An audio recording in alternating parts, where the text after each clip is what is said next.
तैयारी कैसे करनी है, शुरुआत कहाँ से करनी है, कौन सी बुक्स को पढ़ना है, कौन सी बुक्स को नहीं पढ़ना है, कौन सी एप्लीकेशन पर जाना है, कौन सी वेबसाइट पर जाएं, न्यूज़पेपर कैसे पढ़ें और यहाँ तक कि उससे नोट्स कैसे बनाएं।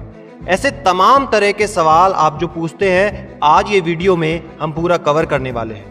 दोस्तों आज की वीडियो ये बहुत इंपॉर्टेंट होने वाली है और आखिरी तक आपको ये देखना बहुत ज़रूरी है, क्योंकि इस वीडियो में आपके लगातार पूछे जाने वाले हर क्वेश्चन को हमने कवर किया है। वीडियो थोड़ी लंबी बन सकती है, इसलिए हम इस वीडियो में कुछ क्वेश्चंस को कवर करेंगे। ये पार्ट 1 है इस वीडियो का और अगले पार्ट्स में सारे क्वेश्चन को धीरे धीरे कवर करते रहेंगे। दोस्तों मैं आपको बता दूं, ये जो वीडियो है ये सृष्टि जयंत देशमुख मैम के द्वारा बनाई गई एक वीडियो का पूरा हिंदी ट्रांसलेशन है। अगर आपको इंग्लिश अच्छे से समझ में आती है तो ओरिजिनल वीडियो का लिंक मैंने डिस्क्रिप्शन में दे दिया है, आप उसको देख सकते हैं और वहां से आपको समझ सकते हैं। लेकिन अगर आपको इंग्लिश समझने में दिक्कत होती है तो मैंने उस पूरी वीडियो का जो उन्होंने उसमें बोला है इस वीडियो में पूरा हिंदी में उसको समझाया है, इसलिए पूरा वीडियो को आखिर तक आराम से देखना और हाँ, स्किप करने की गलती मत करना, क्योंकि हो सकता है आपको लगे ये काम करना है लेकिन अगली ही लाइन में वो कैसे करना है ये बताया हो। तो प्लीज इस वीडियो को स्किप मत करना और आखिरी तक आराम से देखो। तो दोस्तों वीडियो शुरू करने से पहले मैं आपको छोटा सा इंट्रोडक्शन सृष्टि जयंत देशमुख मैम का दे देता हूं कि ये 2018 में ऑल इंडिया रैंक 5 हासिल करी इन्होंने और 2018 में फीमेल कैटेगरी में इन्होंने टॉप किया। इनका ऑप्शनल सब्जेक्ट जो था वो सोशियोलॉजी था और मेंस की जो रिटन परीक्षा में इनको 895 नंबर मिले थे, इंटरव्यू में इनको 173, तो कुल मिलाकर इन्होंने रैंक 5 जो हासिल करी वो 1068 नंबर टोटल पर हासिल करी।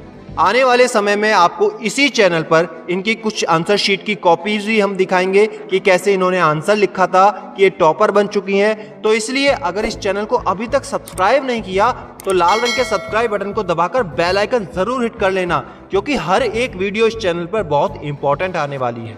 तो दोस्तों सबसे पहला क्वेश्चन है कि शुरुआत कैसे करें। तो एक बात आपसे छुपी नहीं है कि कितनी भी ऊंची मीनार क्यों ना हो, अगर नींव उसकी मजबूत नहीं तो उसके ढह जाने के चांसेस बहुत ज्यादा होते हैं। तो शुरुआत किस तरह से करनी चाहिए वो अगर आपको अच्छे से पता नहीं होगा तो आप ठीक तरीके से आगे नहीं बढ़ सकते। दोस्तों सृष्टि मैम कहते हैं आप सिविल सर्विसेज एग्जाम में किसी भी चरण में क्यों ना हो, किसी भी कक्षा में क्यों ना हो और कहीं से भी शुरुआत करना चाहते हो तो आपको तैयारी हमेशा 4 फेजेस में शुरू करनी है, 4 चरणों में शुरू करनी है। तो उसमें से सबसे पहला फेज और सबसे इंपॉर्टेंट फेज है न्यूज़पेपर, जो कि आप अपनी शुरुआती बिंदु हो सकता है। न्यूज़पेपर के द्वारा आप बहुत सारी इंपॉर्टेंट चीज़ों को एक साथ देख सकते हैं, साथ ही साथ जो करंट में चीज़ें चल रही होती है वो सारी चीज़ों को आप अच्छे से कवर कर सकते हैं और उनका अच्छे से मूल्यांकन भी कर सकते हैं। अभी हमारे समाज में क्या चल रहा है और पेपर के अनुसार क्या चीज़ें पूछी जा सकती है वो न्यूज़पेपर पढ़ते पढ़ते आप धीरे धीरे सीख सकते हैं। जो दूसरा फेज होता है वो होता है एनसीईआरटी बुक्स का। सृष्टि मैम कहते हैं कि उन्होंने एनसीईआरटी की किताबें न्यू ही पढ़ी, उन्होंने ओल्ड एनसीईआरटी नहीं पढ़ी और क्लास 6 से लेकर 12th तक की एनसीईआरटी को बहुत अच्छे से कवर किया।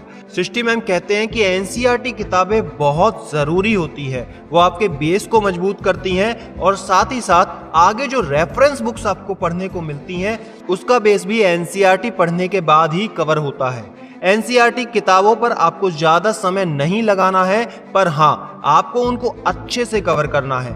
एनसीईआरटी की किताबें आपको ई पाठशाला ऐप पर भी मिल जाएगी, जो कि गूगल प्ले स्टोर पर आसानी से उपलब्ध है। वहां से आसानी से डिजिटल प्लेटफॉर्म पर आप पढ़ सकते हैं, उसका लिंक मैंने डिस्क्रिप्शन में दे दिया है, आप वहां से फ्री में डाउनलोड कर सकते हैं। और कुछ दिन बाद मैं आपको एक अच्छी सी अनाउंसमेंट दे देता हूं, cdmaniainfotainment.com वेबसाइट आने वाली है, उस पर आपको सारी किताबें, सारी एनसीईआरटी उपलब्ध हो जाएगी, तो थोड़ा सा इंतजार उसका भी कर लेना।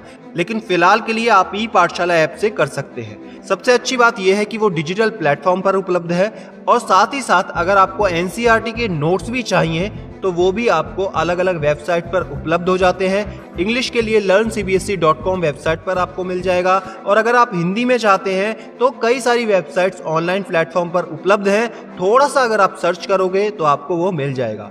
इसके बाद वो कहती हैं कि तीसरे चरण की शुरुआत होती है, 3rd फेज जो होता है वो होता है स्टैंडर्ड बुक्स को पढ़ना। स्टैंडर्ड बुक्स आपके हर सब्जेक्ट की अलग अलग होती हैं, जैसे कि एम लक्ष्मीकांत आप पॉलिटी के लिए पढ़ सकते हैं, इकोनॉमिक्स के लिए आप रमेश सिंह पढ़ सकते हैं, एटसेट्रा एटसेट्रा। सारी बुक्स को हम आगे वाले क्वेश्चंस में कवर करने वाले हैं, तो थोड़ा सा धैर्य बनाकर रखें। तो इस तरह से थर्ड फेज में हमको शुरुआत करनी होती है, थर्ड फेज में पढ़ाई करनी होती है स्टैंडर्ड बुक्स को। अगला फेज जो होता है वो होता है आंसर राइटिंग और टेक्स्ट का। इसको थोड़ा ध्यान से समझना, ये सबसे आखिरी और इम्पॉर्टेंट फेज होता है, क्योंकि सिलेक्शन की प्रक्रिया में मेंस का सबसे इम्पॉर्टेंट रोल होता है और इसलिए आंसर राइटिंग की प्रैक्टिस आपको पहले से ही करनी होती है। लेकिन जब आप थोड़ा बेस बना लेते हो उसके बाद ही प्रैक्टिस करनी है। एग्जाम्पल के तौर पे जब आप एनसीईआरटी बुक्स को कवर कर लें उसके बाद हर दिन 1 या 2 आंसर राइटिंग की प्रैक्टिस आप कर सकते हैं। आंसर राइटिंग के लिए अगर आपको टॉपिक्स चाहिए तो करंट अफेयर्स से आप उठा सकते हैं, साथ ही साथ कई वेबसाइट्स पर आपको आसानी से वो टॉपिक भी मिल जाते हैं। और धीरे धीरे जैसे जैसे आपकी नॉलेज बढ़ती जाए, जैसे जैसे आपका स्टैंडर्ड बढ़ता जाए, जैसे जैसे आप थोड़ा आगे और पढ़ लोगे, उसके बाद आप टेस्ट सीरीज को ज्वाइन करना बिल्कुल मत भूलना। मैम कहते हैं कि तैयारी करने के लिए बहुत ही इंपॉर्टेंट हिस्सा होता है टेस्ट देना, जिसको आपको बिल्कुल भी इग्नोर नहीं करना है। और इन तरीकों से, इन 4 फेसेस से आपको अपनी तैयारी की शुरुआत करनी है। चाहे आप कहीं से भी कैसे भी शुरू करने वाले हो, इसी 4 फेसेस से आपको तैयारी करनी है।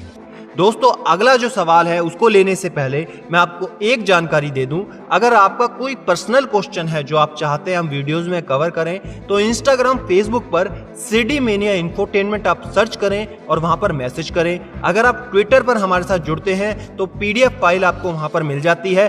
ट्विटर पर भी सिडी मेनिया इंफोटेनमेंट को आप फॉलो कर सकते हैं। हमारा टेलीग्राम ग्रुप है जिसमें न्यूज़पेपर की इंपॉर्टेंट हेडिंग्स आपको मिल जाती हैं जो पढ़नी होती हैं, उसको भी आप सिडी मेनिया इंफोटेनमेंट टाइप करेंगे तो मिल जाएगा। कहने का मतलब यह है, अगर आप सोशल मीडिया पर हैं और अपने सवालों के जवाब जानना चाहते हैं तो सिडी मेनिया इंफोटेनमेंट को सर्च करके वहां मैसेज कर दीजिए। 24 घंटे के अंदर अंदर आपको रिप्लाई मिल जाएगा। अगला सवाल जो बार बार पूछा जाता है वो है न्यूज़पेपर को ठीक से कैसे पढ़ना है और उसके नोट्स को कैसे बनाना है। सृष्टि मैम के अनुसार अपनी तैयारी के शुरुआती समय में आपको एक फिजिकल न्यूज़पेपर लेना है, जिसे आप अच्छे से किताब की तरह पढ़ सके। ऑनलाइन न्यूज़पेपर नहीं, फिजिकल न्यूज़पेपर घर पर मंगाकर उसको पढ़ना है। सृष्टि मैम कहते हैं कि उन्होंने अपनी पूरी तैयारी के दौरान द हिंदू न्यूज़पेपर को पढ़ा और लगभग अपना मेंस राइटिंग सेक्शन तक उन्होंने द हिंदू न्यूज़पेपर ही पढ़ा। लेकिन अपने इंटरव्यू से पहले और मेंस के बाद जो समय होता है उसमें उन्होंने द टाइम एक्सप्रेस को भी बहुत अच्छे से पढ़ा। तो मैम कहते हैं कि मुझे लगा कि टाइम एक्सप्रेस भी बहुत अच्छा न्यूज़पेपर है आर्टिकल पढ़ने के लिए। मैम कहते हैं कि मेंस की तैयारी के लिए मैंने अलग अलग न्यूज़पेपर के आर्टिकल्स भी पढ़े थे, लेकिन द हिंदू मेरा हमेशा से बेसिक ही रहा। जब आप न्यूज़पेपर रीडिंग की बात करते हैं तो हमको एक बात को याद रखना है कि कौन सा सेक्शन जरूरी है और कौन सा सेक्शन जरूरी नहीं है। यहाँ पर मैं एक बात और जोड़ दूं, अगर आप हिंदी मीडियम से तैयारी कर रहे हैं तो हिंदी मीडियम वालों के लिए दैनिक भास्कर उचित न्यूज़पेपर है।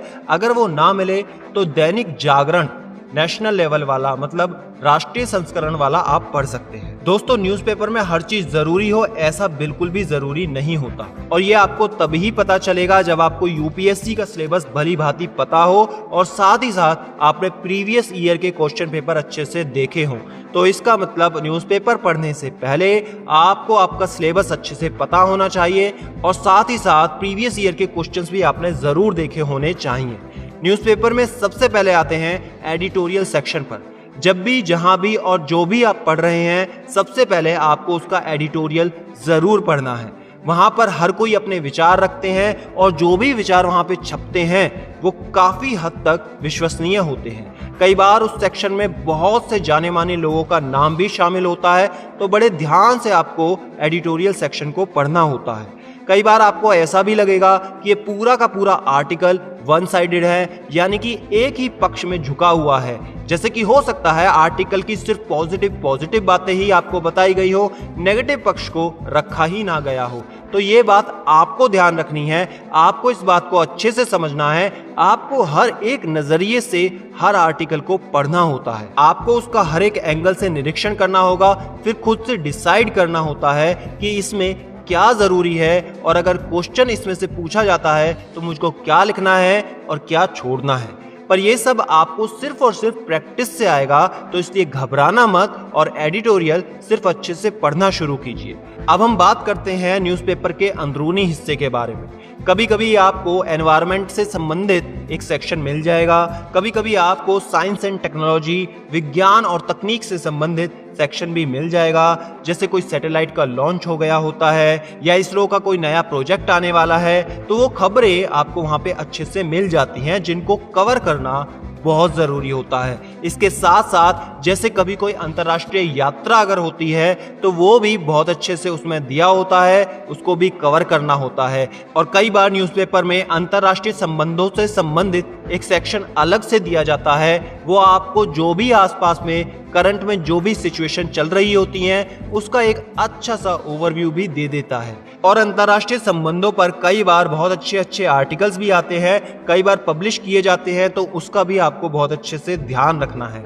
अब बात करते हैं न्यूज़पेपर के नोट्स कैसे बनाते हैं। दोस्तों, अगर आपको नोट्स बनाने हैं तो आपको एडिटोरियल सेक्शन के ही नोट्स बनाने हैं, क्योंकि सृष्टि मैम कहते हैं जब हम अपनी जानकारी को सही तरीके से कैटेगरी में बिठा के रखते हैं, तो ना केवल याद रखना आसान हो जाता है, बल्कि उसको समझना भी बहुत आसान हो जाता है। उदाहरण के तौर पर जैसे आज राष्ट्रपति भवन से संबंधित कोई आर्टिकल आया है, तो हो सकता है 10 दिन बाद उसी से संबंधित कोई और आर्टिकल आ जाए।